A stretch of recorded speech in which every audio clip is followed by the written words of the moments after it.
The message arrived at 9:15 on a Monday night. Dad, the reading is tomorrow. 2 o'clock. Parker and Associates, downtown. Don't bother coming. I stared at the screen in my cramped Portland apartment, somewhere in the Pearl District. Uncle John had passed 3 weeks earlier. I always figured there would be a formal reading eventually. What I didn't expect was to be told to stay away. Me? Why not? 3 little dots appeared, vanished, then reappeared. Dad, this is for actual family. The people who gave a damn about John. You saw him what, twice in 10 years? Don't humiliate yourself. My hands trembled. I put the phone down and moved to the window, looking out at the typical rainy Portland street. Twice in a decade. That's what they believed. Another buzz. Dad, your brother and sister will be there. Your mother. All the aunts and uncles. People who were actually part of John's daily life. You don't fit in there. I picked up the phone with steadier fingers and typed a single word, okay. Then I set an alarm for 12:30 the next afternoon and went to bed. For 8 years, I had been lying to my family. Nothing dramatic. No secret identity or double life. Just the truth about how I spent my Sunday afternoons. Working, I'd tell them when they called. Double shift. Catching up on charts. Hospital meeting. They never questioned it. Why would they? I was a physician assistant in the ER at Providence, Portland. Healthcare people always have weird hours. Always have charts. Always have meetings. But the real story was different. Every Sunday for 8 years, from 1 to 5, I drove to Uncle John's house in Selwood. We'd have lunch. Watch whatever game was on. Mess around in his garden. Talk about everything and absolutely nothing. Uncle John was my father's older brother. He died at 68. Never married, no kids. A retired electrician who'd put in 40 years with the city. He lived in the same craftsman bungalow he'd bought back in 1985, a small place with a front porch and a garden that ate up most of the yard. Tomatoes, peppers, herbs, flowers. He spent hours out there every week. When I was 26, fresh out of PA school, drowning in debt and exhausted from brutal shifts, I stopped by his house one Sunday to drop off something my mother had sent. A birthday card, maybe. Something obligatory. Uncle John invited me in. Made me lunch. Grilled cheese and tomato soup. Simple and perfect. We ended up talking for 4 hours. You should come back next week, he said, if you want. I make a mean pot roast. I came back. And I kept coming back. Every Sunday for 8 years. We cooked together. He taught me all his recipes, pot roast, chili verde, albondigas soup. Everything his own mother had taught him. We worked the soil. He schooled me on tomatoes, soil pH, planting times, harvest windows. We watched whatever was on TV, Blazers games, cooking shows, documentaries. None of it mattered. The company was what counted. And we talked. About his life, mine. His years as an electrician. My patients. Books, politics, family, regrets, dreams. He became my best friend. Why don't you tell them you come here? He asked once, maybe 2 years in. Because they'll make it weird, I said. They'll ask why I'm spending so much time with you. They'll think I want something. Or they'll feel guilty and start showing up out of obligation. Then you'd have to pretend to enjoy visits from people who don't actually want to be here. Uncle John nodded. You're probably right. Your father calls every few months. Asks how I'm doing. Tells me I should sell the place and move into a retirement community. He means well, but it's not the same as being here. No, it's not. So we kept our secret. My family thought I was working Sundays. Uncle John's neighbors knew I came every week, but they'd never met my relatives, so there was nobody to accidentally spill it. For 8 years, I showed up. Rain or shine. Through Portland's gloomy winters and its rare hot summers. Through my own relationship drama and career stress. Through Uncle John's health scares and his good days and bad. I missed exactly 4 Sundays in all that time. 2 for a Hawaii vacation. 1 when I had the flu so bad I couldn't drive. 1 when Uncle John himself was in the hospital and told me not to come because visiting hours didn't line up with our usual time. My family visited him maybe 6 times in those 8 years. Obligatory holiday stops. Christmas dinner a few times. Thanksgiving once. Always as a group. Always brief. Always with that vibe of checking a box. 3 weeks ago, Uncle John had a massive stroke. I was at work when the hospital called. They'd listed me as his emergency contact 2 years earlier, though my family didn't know that. I rushed to Providence St. Vincent in my scrubs. Found him unconscious in the ICU. The neurologist said the damage was too extensive. He wouldn't recover. I called my father from the waiting room. Uncle John had a stroke, I said. It's bad. How bad? Life support bad. The doctors say he won't wake up. Silence. Then, Jesus. We'll come down tomorrow. They came the next day. Dad, Mom, my older brother Marcus, my younger sister Elena. They stood around his bed for maybe 15 minutes, looking uncomfortable. Mom cried quietly. Elena took a picture of the monitors, which felt strange, but I didn't say anything. The doctors say there's no hope? Dad asked. No. The brain damage is too severe. So we need to make decisions. About life support. Yes. Who's the medical power of attorney? I pulled out the document Uncle John had signed 2 years earlier. I am. Dad's eyebrows shot up. You? Why you? He asked me to. A couple years ago. Why didn't we know about this? I don't know, Dad. Maybe ask Uncle John. I gestured to the unconscious man on the bed. Immediately felt guilty for the sarcasm. This seems irregular, Dad said. It's legal. The hospital confirmed it. They left after 30 minutes. I stayed for 8 hours. Left only for my shift. Came back after. Did that for 3 days until Uncle John passed quietly with me holding his hand. The funeral was small. Family only. Uncle John had specified that in his will. No big production, just immediate family at the graveside. We stood in the rain at Riverview Cemetery. A priest said generic words about eternal rest. My family cried appropriately. I stood silently, too hollowed out to cry in front of them.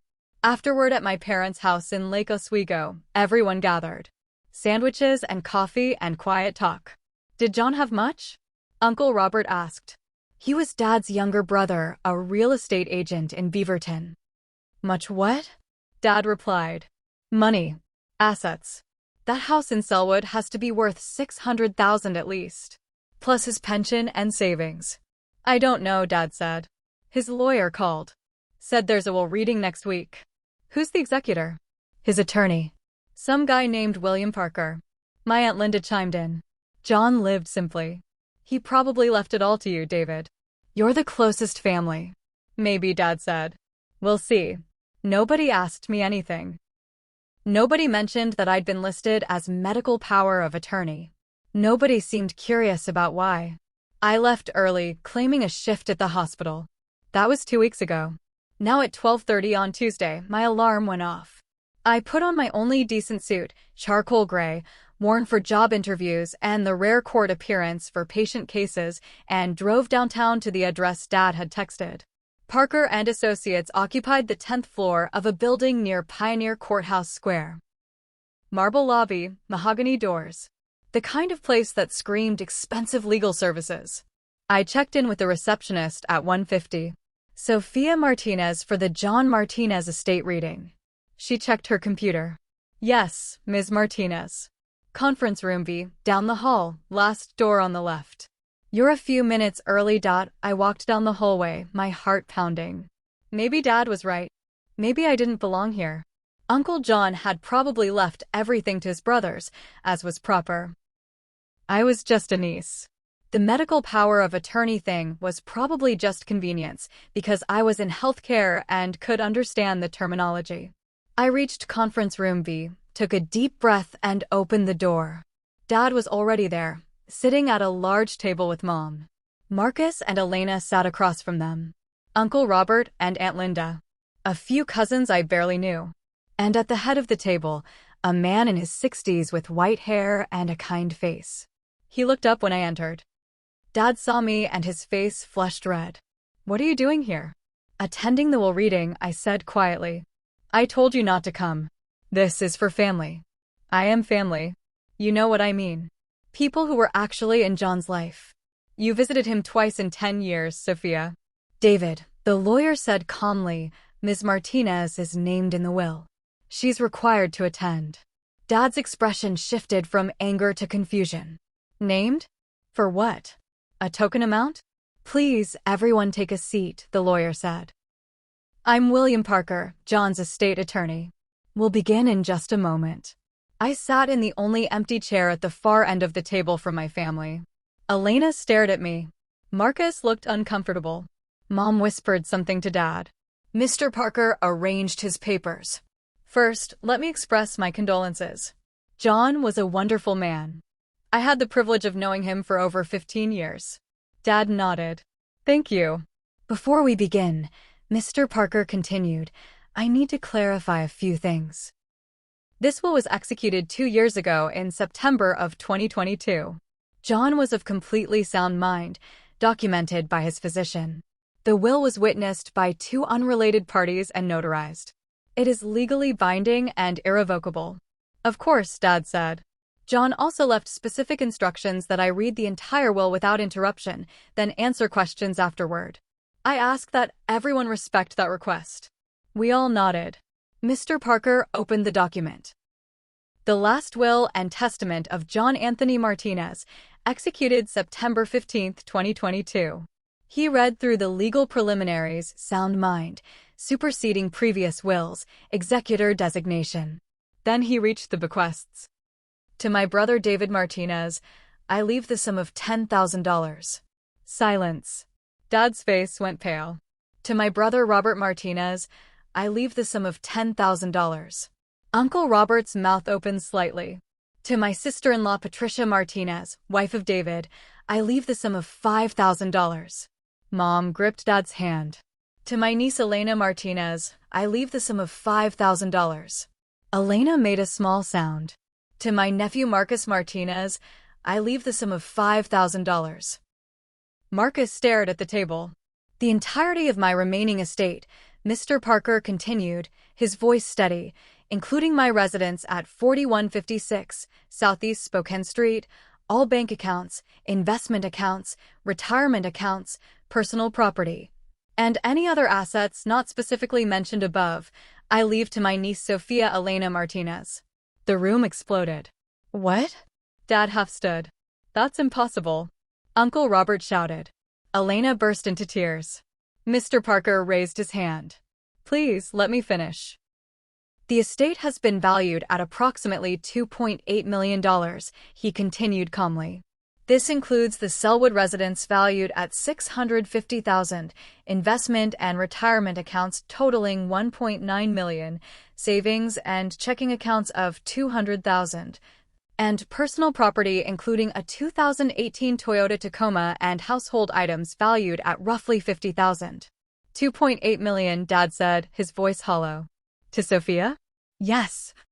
This is fraud, Uncle Robert said immediately. She manipulated him. She's in healthcare. She had access. Mr. Martinez, Mr. Parker interrupted firmly.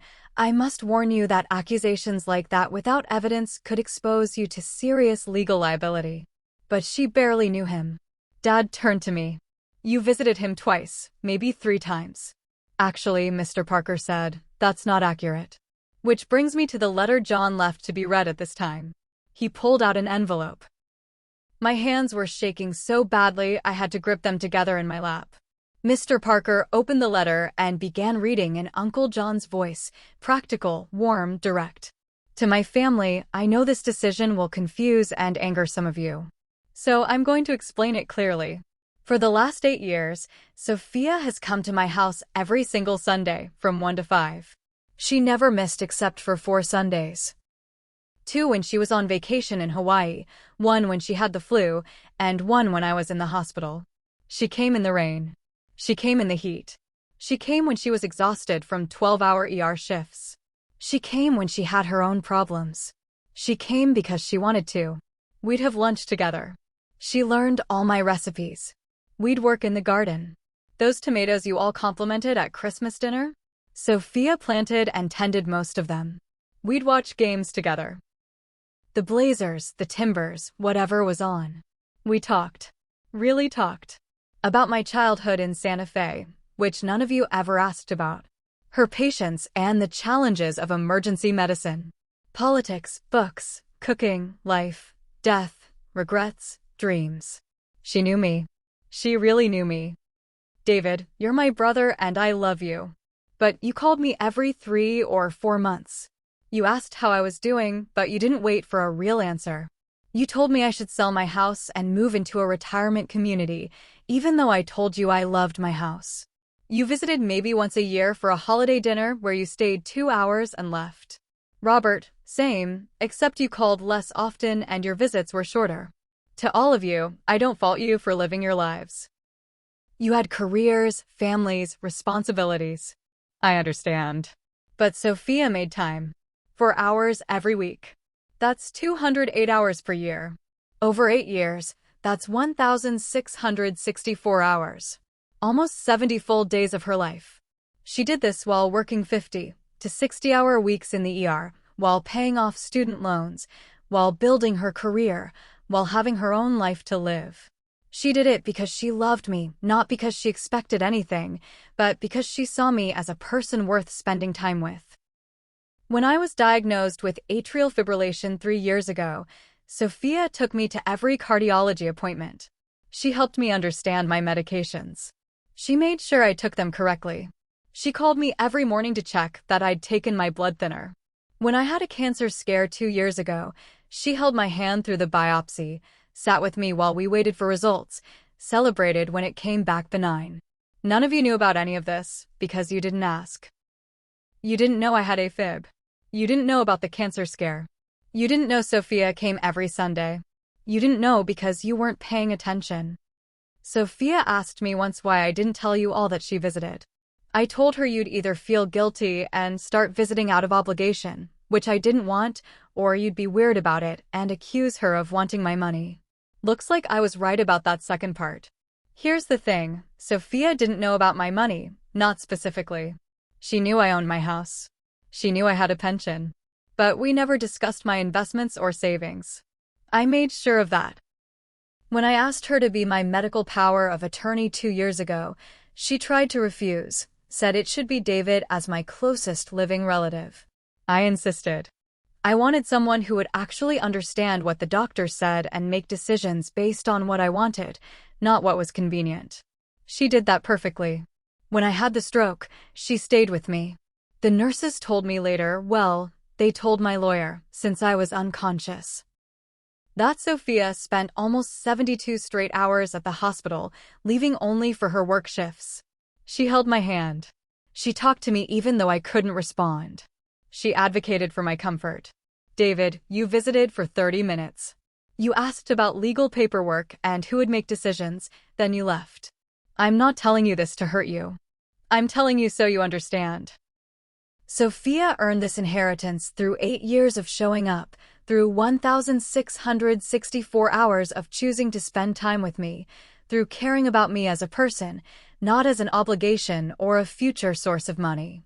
The monetary breakdown is this: at 1,664 hours over 8 years, I'm leaving Sophia approximately $1,683 per hour of companionship. That seems fair to me. David and Robert, your $10,000 each works out to about $200 per visit over 8 years. Also fair. Everyone else, your $5,000 amounts are token acknowledgments that you are family and I did love you, even if you weren't present. If you're angry about this, ask yourself, when was the last time you spent 4 hours with me? When was the last time you asked about my life and actually listened to the answer? When was the last time you showed up without being asked? Sophia did that every week for 8 years. That matters. That's what I'm rewarding. I hope you'll learn from this. That presence matters. That showing up matters. That seeing people as people, not as items on a to-do list, matters. Maybe you will. Maybe you won't. Either way, Sophia has earned every penny. With love and absolutely no regrets, John Anthony Martinez. Mr. Parker set down the letter. The silence was absolute. I was crying, I couldn't help it. Uncle John had known. Of course he'd known. He'd planned all of this, documented everything, anticipated every objection. Every Sunday? Mom whispered. For 8 years? I nodded, unable to speak. You told us you were working, Dad said. His voice was strange, hollow. I lied. Why? Because Uncle John asked me to. Because he didn't want you visiting out of guilt. Because he wanted our time together to be genuine, not obligatory. You should have told us, Elena said. She was crying too. Would it have changed anything? I asked. Would you have started visiting? Silence. We could have, Elena insisted. But you didn't, I said quietly. For 8 years you didn't. And Uncle John was okay with that. He just wanted someone who actually wanted to be there. Uncle Robert stood abruptly. This is manipulation. Clear manipulation. We're contesting this. That is your right, Mr. Parker said. However, I should inform you that John anticipated this. I have extensive documentation. Building security records from the senior community center, where he volunteered. Sophia drove him there every week and signed in as his companion. Medical records showing Sophia attended every doctor's appointment.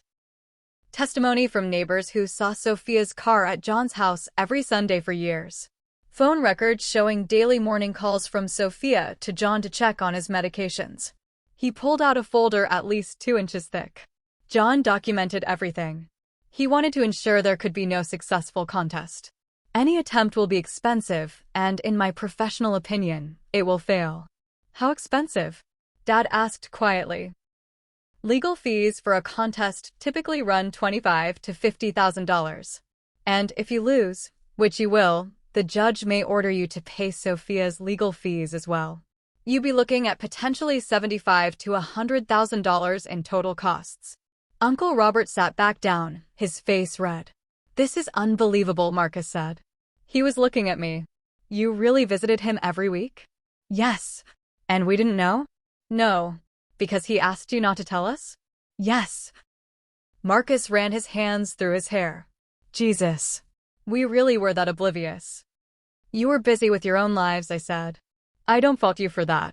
But don't be angry with me for spending time with him. $2.8 million, Dad said. He wasn't looking at me. He was staring at the table. He had $2.8 million. Yes, Mr. Parker confirmed.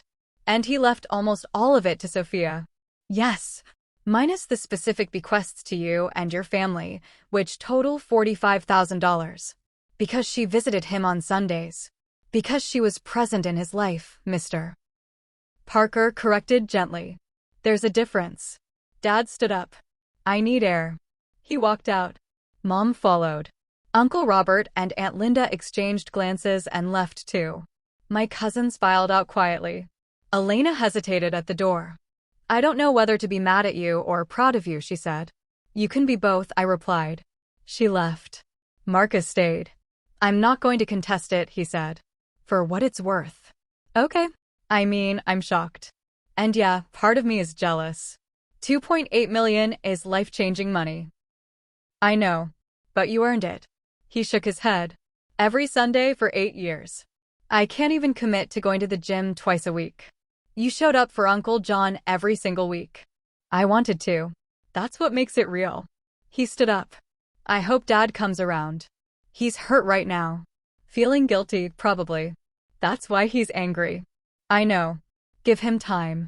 Marcus left. I was alone with Mr. Parker. How are you doing? He asked kindly. I don't know. Overwhelmed. That's understandable. For what it's worth, John was very certain about this. He spent months planning the will. He wanted to ensure you'd be taken care of. I didn't visit him for money. He knew that. That's exactly why you're getting it. I wiped my eyes. What happens now? The estate will go through probate. 4 to 6 months typically. I'll handle that as executor. The specific bequests to your family will be distributed within 30 days. Once probate clears, you'll receive the house and all accounts. And if they contest? I'll handle that too. I'm confident we'll prevail. The evidence is overwhelming. I nodded. Okay. John also left something else for you. Mr. Parker pulled out a small envelope. He asked me to give this to you privately. I took it with shaking hands, my name in Uncle John's handwriting. Take your time, Mr. Parker said. I'll be in my office when you're ready. He left. I sat in the empty conference room and opened the envelope. Dear Sophia. If you're reading this, I'm gone. I'm sorry for that. I would have liked more Sundays together. By now you know about the inheritance. You probably tried to refuse it or at least felt guilty about accepting it. Don't. You gave me 8 years of Sundays. You gave me companionship, laughter, purpose. You made my retirement years some of the best of my life. I lived simply because I was saving this money for something that mattered. Turns out what mattered was you. Use it wisely. Use it joyfully. Use it to build a life that makes you happy. Pay off your student loans. Buy a house with a garden where you can use everything I taught you. Travel.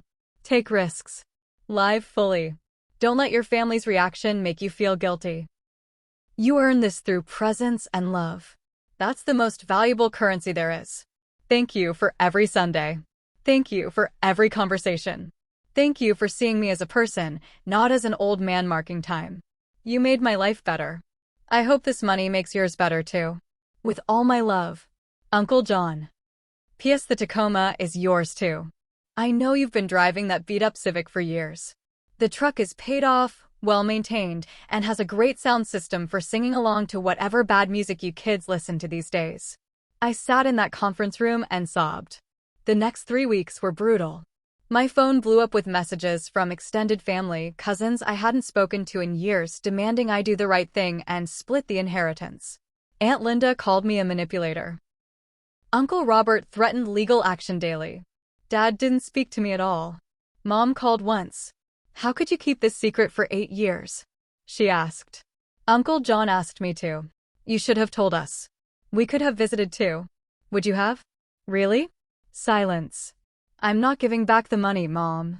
I'm not asking you to. I'm just trying to understand. What's to understand? I loved Uncle John. I spent time with him. He appreciated it. That's all. It feels like a betrayal, she said quietly. Of us. Your family. I didn't betray anyone. I just showed up for someone who needed me to. She hung up. True to his word, Marcus didn't contest. Elena called 2 weeks after the reading, crying. I should have visited him more. I should have cared more. He loved you anyway, I told her. He just loved differently based on how present people were. Will you share any of it? With me and Marcus? Elena. I'm not demanding. I'm asking. As your sister. I'll think about it. Okay. For weeks after the will reading, Uncle Robert filed a contest. Grounds: undue influence, isolation of the deceased, taking advantage of his vulnerability as an elderly person. Mr. Parker called me. Don't worry. We expected this. Do you have evidence of your relationship with John? Photos, texts, anything. I spent the weekend gathering 8 years of documentation. Hundreds of photos of Sunday afternoons. Thousands of text messages, on my way. See you soon. Thanks for lunch. That pot roast was perfect. Blazers game tonight? Garden looks great. Evidence of a real relationship. Of consistent presence. Of love. The court hearing was scheduled for 5 months later. In the meantime, I received the $45,000 in token bequests to distribute to my family. I wrote the checks personally. Delivered them to Dad's house. He opened the door, took the checks, and closed it without a word. 5 months after the will reading, we sat in Multnomah County Circuit Court. Judge Sarah Chin presided, 50s, sharp eyes, an air of someone with no patience for nonsense. Uncle Robert's attorney presented their case, that I'd isolated Uncle John, manipulated a vulnerable elderly man, used my medical background to gain unfair advantage. He had no actual evidence. Just speculation. Then Mr. Parker presented ours. Documentation from the Volunteer Center. Phone records showing I'd called every single morning for 3 years. Medical records showing I'd attended every appointment for 4 years. Testimony from his cardiologist. Testimony from neighbors. Building records with my signature on visitor logs for hundreds of appointments. Photos spanning 8 years. Text messages by the thousands. And Uncle John's letter explaining everything in his own words. Judge Chin reviewed it all silently. Then she looked at Uncle Robert. Mr. Martinez, I've practiced law for 28 years. I've seen legitimate cases of elder abuse. This is not one of them. Your brother left it clear. Documented explanation. The evidence shows an 8-year pattern of consistent care from Ms. Martinez. If you wanted to inherit, you should have been present in his life. Your brother made his wishes clear. He valued presence over blood relation. That was his right. She banged her gavel. Contest denied. John Martinez's will stands as written. Furthermore, given the complete lack of evidence, I'm awarding Ms. Martinez her legal fees to be paid by the contesting party. Mr. Martinez, you'll also pay court costs. Mr. Parker leaned over. That's $32,000 they owe you. Uncle Robert walked out without looking at anyone. Outside the courthouse, Dad was waiting. He'd attended but sat in the back, not with Uncle Robert's side. Sophia, he said. Dad. I'm not going to apologize. I'm still processing. Still angry, honestly. Okay, but I wanted you to know I'm not contesting. And I convinced your mother not to either. Thank you. That letter John wrote. Dad's voice cracked. The part about me asking how he was, but not waiting for an answer. That was true. I did that. Every time I said nothing. I thought I was being a good brother. Checking in. Staying in touch. But I wasn't really present, was I? You did what you could with the time you had, I said quietly. No. I did the minimum. You did what you could. There's a difference. We stood in silence. I'd like to try, Dad said. To be more present. With you, at least. If you let me. I'd like that. 6 months after Uncle John's death, the estate cleared probate. I inherited everything. The house in Selwood. The investment accounts. The savings. The $2.8 million. I sat on Uncle John's front porch, my front porch now, on a Sunday afternoon, drinking coffee and looking at the garden. The tomatoes were coming in. I'd planted them myself using everything he'd taught me. The soil was perfect. The spacing correct. The varieties he'd recommended. I called Mr. Parker. I want to set up a scholarship fund for PA students from low-income backgrounds. $50,000 a year. Your uncle would love that. And I want to donate to the American Heart Association for AFib research. $100,000 in Uncle John's name. Wonderful. I made more decisions over the following weeks. I kept the house and moved in, leaving my small Pearl District apartment for the Craftsman bungalow with the big garden and the memories of Sunday afternoons. I paid off my $180,000 in student loans. The weight that lifted when I made that final payment was indescribable. I invested the rest conservatively. Enough to know I'd be financially secure for life. I kept working at Providence, Portland, same hours, same shifts, but now without the constant financial stress. No more skipping meals to save money. No more putting off car repairs or doctor's appointments. And every Sunday, I kept Uncle John's tradition. I cooked his recipes, worked in the garden, watched whatever game was on. Sometimes Dad came over. We were rebuilding something slowly. It wasn't what I'd had with Uncle John, but it was real. We'd cook together, work in the garden, talk about things that actually mattered. Mom came sometimes too. Elena started visiting occasionally. Marcus when he could. We were learning slowly what presence looked like. The scholarship fund helped its first student that year, a 26-year-old single mom working through PA school. She sent me a thank you note with a photo of her in her white coat on her first day of clinical rotations. Uncle John would have loved that. I thought about his letter often. About using the money wisely, joyfully, to build a life that made me happy. I traveled to New Mexico to see where Uncle John grew up, visited the places he told me about in our Sunday conversations. I started dating someone from the hospital who didn't care about my money and appreciated that I could grow heirloom tomatoes. I was building a life. 1 year after the inheritance, Elena stopped by on a Sunday with coffee. We sat on the porch in silence for a while. I'm sorry, Elena said finally. For how I reacted. For being angry instead of proud. It's okay. It's not. You did something really special. You showed up for Uncle John for 8 years. That's incredible. And I was angry because I felt guilty that I didn't do the same. You were living your life, I said. I know. But I could have made time. I should have made time. We sat quietly. The money, Elena said. I'm not asking for any. I just want you to know I'm glad he left it to you. You earned it. Thank you. I mean it. And I'm going to try to be better. To be more present.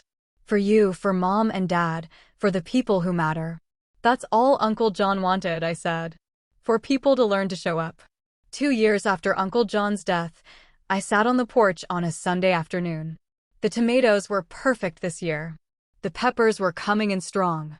The herbs were thriving. Every plant a lesson he'd taught me. Every row a Sunday afternoon spent together. I thought about what he'd written in his letter. About using the inheritance to build a life that made me happy. I was doing that. Every day. The money had changed my life, eliminated debt, provided security, opened possibilities. But the real inheritance wasn't the money. It was the 8 years of Sundays. The lessons about showing up. The knowledge that presence matters more than anything. Uncle John had taught me that. And every Sunday afternoon sitting on this porch, working in this garden, I honored that lesson. I showed up. I was present. I lived fully. That was the real inheritance. The 2.8 million was just proof.